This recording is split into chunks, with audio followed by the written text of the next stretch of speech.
పూరా local. MLC ఎన్నికల నేపథ్యంలో అంటే భారతదేశంలో నిజమైన హిందువులు రామభక్తులు బీజేపీ పార్టీలోనే ఉన్నారు. కాంగ్రెస్ పార్టీలో ఉన్న వాళ్ళందరూ దేశద్రోహులని బీజేపీ శ్రేణులు వాళ్ళ కేంద్ర మంత్రులతో సహా చెప్తున్న పరిస్థితి. ఆ వ్యాఖ్యలను ఏ విధంగా చూస్తారు? అన్న, నేను రాముణ్ణి అయోధ్య పోయినా పూజిస్తా. అయోధ్య వరకు నేను లేకపోతే అదే రాముని భద్రాచలం పోయి కూడా పూజించుకుంటా. అక్కడి వరకు కూడా నేను పోలేకపోతే నా జిల్లాలో ఉన్న ఇల్లందకుంట రామాలయం పోయి పూజించుకుంటా.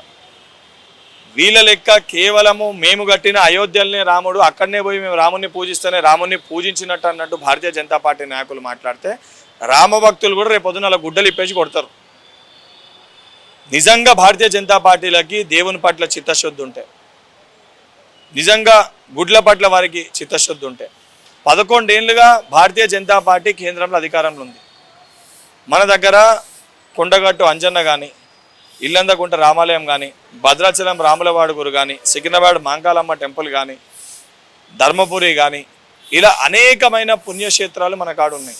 ఈ దేవాలయాల డెవలప్మెంట్కి ఎన్ని నిధులు తీసుకొని వచ్చారు, దానిపైన మీరు మాట్లాడాలి, అంశాలపైన మీరు ప్రస్తావించాలి. కానీ వాటిని ప్రస్తావించకుండా కేవలము ఓట్ల కోసము, రాజకీయ లబ్ధి కోసము మేము హిందువులం అని మాట్లాడతారు. నైనా మీరు కాదు హిందువులు, అసలు సిసలైన హిందువులము కాంగ్రెస్ పార్టీ వ్యక్తులం మేము. ఎందుకనంటే హిందువులు మొదటగా తెలంగాణ సంస్కృతి సాంప్రదాయాలు, గ్రామాలలో హిందూ, ముస్లిం, క్రిస్టియన్, సిక్, ఇసాయి అందరూ కూడా వరుసలతోటి కలిసి పిలుచుకునే ఒక సంస్కృతి సాంప్రదాయాలు మన భారతదేశానికి, మన గ్రామ సంస్కృతి సాంప్రదాయాలు. ఆ గ్రామ సంస్కృతి సాంప్రదాయాల్ని భారతదేశ వ్యాప్తంగా వాటిని పెంచాలి. అదే రకంగా ప్రజలందరూ ఉండాలి.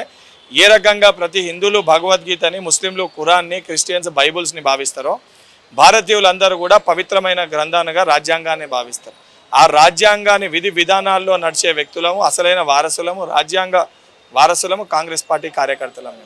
ఆ రాజ్యాంగాన్ని అవమానించి విభజించి పాలించాలే ఆంగ్లేయులకి తొత్తులుగా పనిచేసిన వ్యక్తులు భారతీయ జనతా పార్టీ వ్యక్తులు. ఈరోజు వాళ్ళు మాట్లాడినంత మటుకు వాళ్ళు హిందువులు అయిపోరు.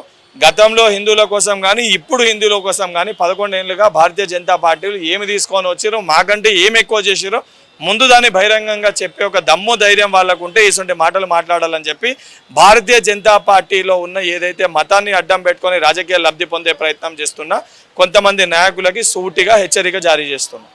చివరి ప్రశ్న జస్ట్ ఒకటే మాటలో, ప్రజాప్రతినిధిగా హైదరాబాద్ ఎమ్మెల్సీ ఎన్నికల్లో ఓటు వేయబోతున్నారా? మా పార్టీ ఏ నిర్ణయం తీసుకుంటే ఆ నిర్ణయం మేరకు ఒక పార్టీ కార్యకర్తగా, నిబద్ధగల కాంగ్రెస్ పార్టీ కార్యకర్తగా ఆ నిర్ణయాన్ని అమలు చేస్తా. 100% రేపొద్దున ఓటేస్తే ఎందుకు ఎవరికి వేసినా కూడా బహిరంగంగా నిజాయితీగా చెప్పే దమ్మున్న వ్యక్తులం కాంగ్రెస్ పార్టీ కార్యకర్తలం. వీళ్ళ లెక్క పూటకు ఒక మాట మాట్లాడి, అటు మహబూబ్ నగర్ ఎలక్షన్ అయితే బీఆర్ఎస్ పార్టీకి ఇక్కడ ఒక మాట, ఇంకో మాట మాట్లాడి మాటలు మార్చే వ్యక్తులు కాంగ్రెస్ పార్టీ నాయకులు కాదు.